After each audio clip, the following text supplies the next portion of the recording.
या जी, वाह जी वाह! तो गुरबचन सिंह जी आप कनाडा से देख रहे हैं और आप सीख गए हैं उर्दू मेरी वजह से।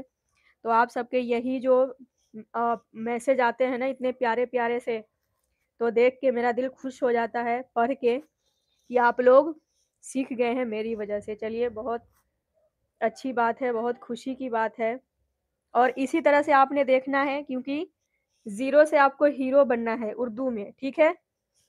तो चलिए बहुत अच्छी बात है।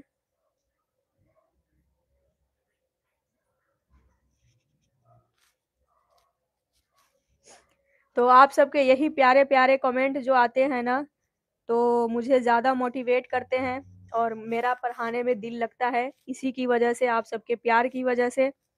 तो आज आप सब अगर मेरे चैनल पे नए हैं, तो आप सबको सब्सक्राइब कर लेना है और आज ज़्यादा से ज़्यादा सब्सक्राइबर आने चाहिए क्योंकि आप सबके नाम मैं लिख रही हूँ। ठीक है जी?